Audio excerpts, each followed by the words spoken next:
Viktor Orban said it. He said the most respected, most feared person is Donald Trump. We had no problems when Trump was president, but when this weak, pathetic man that you saw at a debate just a few months ago, that if he weren't in that debate, he'd be running instead of her. She got no votes. He got 14 million votes. What you did, you talk about a threat to democracy. He got 14 million votes, and they threw him out of office. And you know what? I'll give you a little secret. He hates her. He can't stand her. But he got 14 million votes. They threw him out. She got 0 votes. And when she ran, she was the first one to leave because she failed.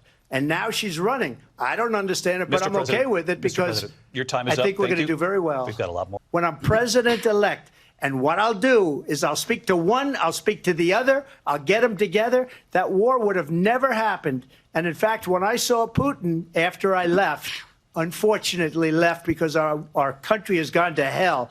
But after I left, when I saw him building up soldiers, he did it after I left, I said, oh, he must be negotiating. It must be a good, strong point of negotiation. Well, it wasn't, because Biden had no idea how to talk to him. He had no idea how to stop it. And now you have millions of people dead, and it's only getting worse, and it could lead to World War III. Don't kid yourself, David.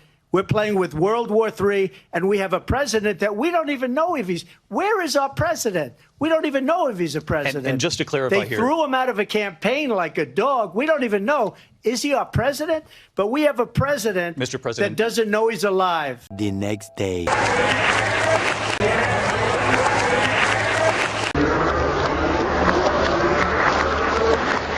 Boy, oh boy, oh boy, oh boy, oh boy, I gotta tell you guys. We have to talk about a picture that I did not think that I would see in 2024, especially after this debate between Kamala Harris, who was installed via coup against Joe Biden, versus Donald Trump, in which, you know, who knows? Maybe there's some people out there, undecided voters, who minds were changed in the debate last night, and maybe, just maybe, Joe Biden was one of those undecided people. I don't know, okay? Because this mysterious picture popped up on the internet just 24 hours later of Joe Biden wearing a Trump hat, right? So Joe Biden is wearing a Trump 2024 hat after the debate last night. The first thing I thought was that, okay, Joe Biden has officially forgotten that he's supposed to be a Democrat, which in today's terms would be a progressive, okay? Because the Democrat Party is a progressive party at this point. Maybe Joe Biden thought that he was in the Democrat Party from 20, 25 years ago, where they believed in a secure border, being tougher on crime, and weren't pro-LGBTQ, right? Maybe Joe Biden went back to those days. I don't know, okay? But Joe Biden was seen wearing this Trump hat, and a lot of people got questions about why in the world is Joe Biden wearing this Trump hat. Apparently, it's not Joe Biden actually coming to his senses, right? It's not that, okay? It's not a reversal of his mental decline. No, that's not happening, unfortunately. The White House claims that this is a gesture of bipartisan unity. Now, I want to talk more about that and this event because this happened at a 9/11 commemoration ceremony, because we know on 9/11 the politicians come together and pretend like they want unity for the country and with Trump, but that's just not the case, okay? They do not want unity. They want to continue to divide this country. And let's just say that Joe Biden and Kamala Harris's day on 9/11 did not really start off well, because at the ceremony that they showed up to in New York, Trump also showed up, and the crowd was basically cheering for Trump as Joe Biden and Kamala Harris were right there.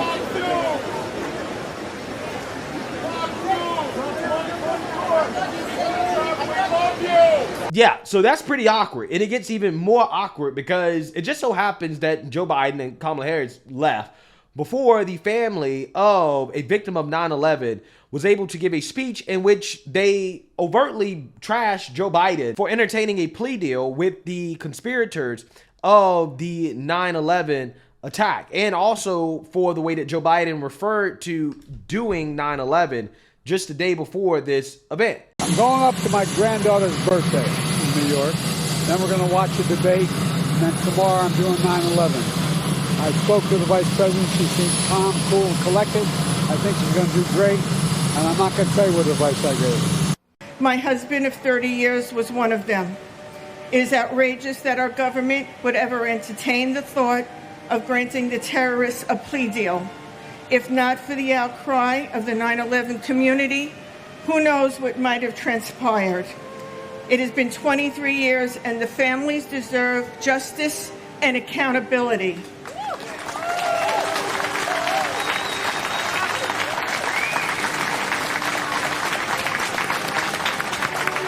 The elected officials here today show their respect and reverence to the families on September 11th.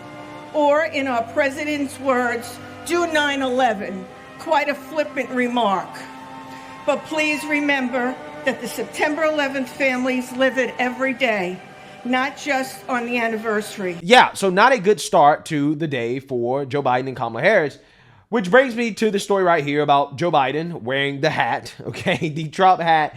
And the White House is claiming, no, it's not Joe Biden regaining some of his cognitive abilities, okay, and some common sense.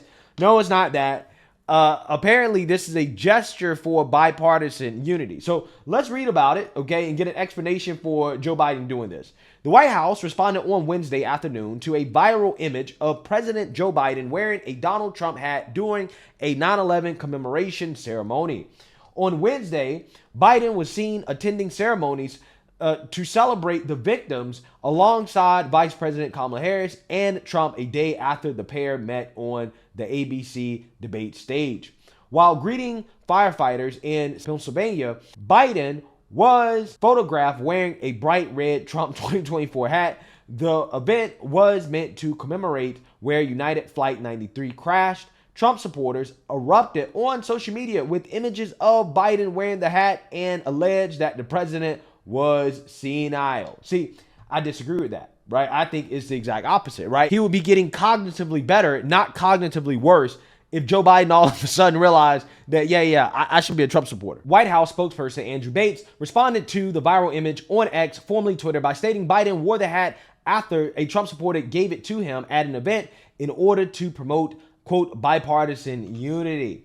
At the Shanksville fire station, President Joe Biden spoke about the country's bipartisan unity after 9/11 and said we needed to get back to that, Bates wrote to his followers on X. Okay, so I'm not sure if that's the real explanation, right? Maybe, just maybe, Joe Biden didn't realize that this was a Trump hat, okay? I mean, there's always that angle, right? When you say that, well, Joe Biden is senile, he didn't realize that it was a Trump hat, okay? I don't know, but I'm not sure if I'm buying this whole, well, Joe Biden did it for unity.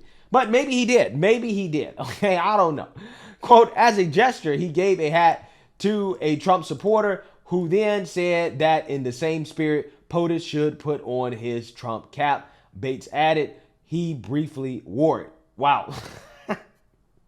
Wow, I'm sure Biden's handlers were freaking out that he decided to do that, right? But here's the thing. If he actually did wear it in the name of unity, this would just be one of the many cheap tricks from the Democrats to pretend as if they actually like Trump supporters, okay, or that they want to unify with Trump supporters. Because just a few days ago, during debate prep, Kamala Harris, okay, who's a part of Joe Biden's administration, the same people that are boohoo, whining, crying, talking about we need to unify, she did a campaign event at a spice shop that is explicitly anti-Republican. From debate prep over the weekend, she visited a spice shop in downtown Pittsburgh and lectured about bringing our divided country together. A lot of what I think it's happening, and I was just talking with some folks here in Pittsburgh about it, is that people are exhausted about the division and the attempts to kind of divide us as Americans. It's time to turn the page on the divisiveness. It's time to bring our country together, chart a new way forward. Yeah, it looks like that Spice is specific because that Spice shop is known for slamming Republicans. Their website has an entire About Republicans page with a staggering 842-word essay bashing the party. Wow. Part of it, written by the CEO, reads, "Going forward, we would still be glad to have you as customers, but we're done pretending the Republican Party's embrace of cruelty, racism, COVID lies, climate change denial, and threats to democracy are anything other than the risks they legitimately are."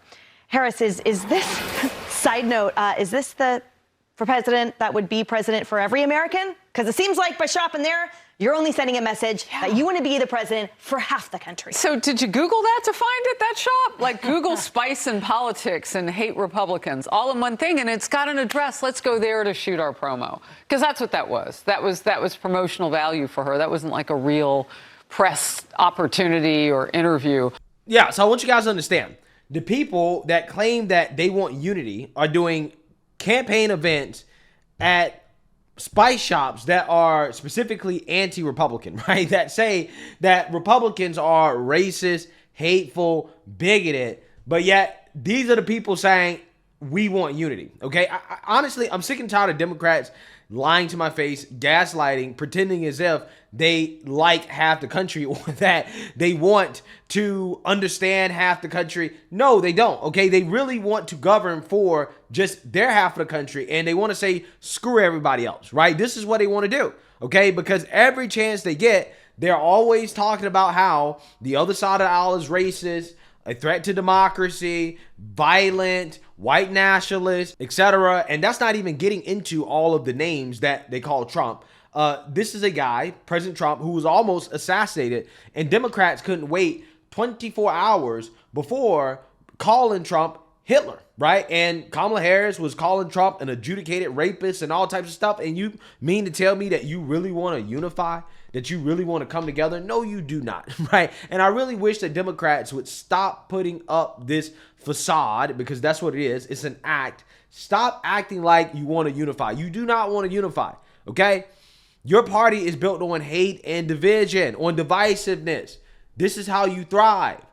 And coming out here and doing these cheap stunts, these cheap tricks, these cheap gestures, claiming that you want to unify and that is Trump. No, he's the person that is causing most of the hatefulness in this country. It's simply ridiculous, especially considering how this administration, statistically speaking, is the most hateful administration in American history, right? When you talk about the amount of hate and vitriol in this country, hate crimes, right, which is what Democrats love to talk about so much, the amount of hate crimes in this country is at an all-time high under Biden-Harris, okay? And a vast majority of them are happening in liberal cities. So how is it that Joe Biden and Kamala Harris, or Kamala Harris in this presidential race, how is she the candidate for unity? How can she unify the country when there's more hate and division in this country than ever under her and Joe Biden's leadership? It doesn't make sense. It doesn't make sense. So, you know, in my opinion, I think the candidate of unity is Trump. As you can see, Trump has surrounded himself with former Democrats like RFK, like Tulsi Gabbard, and others, right, who are traditional conservatives. He surrounded himself with a team that is truly unifying, because he actually has the unifying message, the unifying campaign for this country. And that is not what Kamala Harris has. What Kamala Harris has is nothing but more hate and division, disguised as unity, which is the worst type of hate and division. So let me know what you guys think. Make sure you like, comment, and subscribe. Most importantly, share a Black conservative perspective. Peace.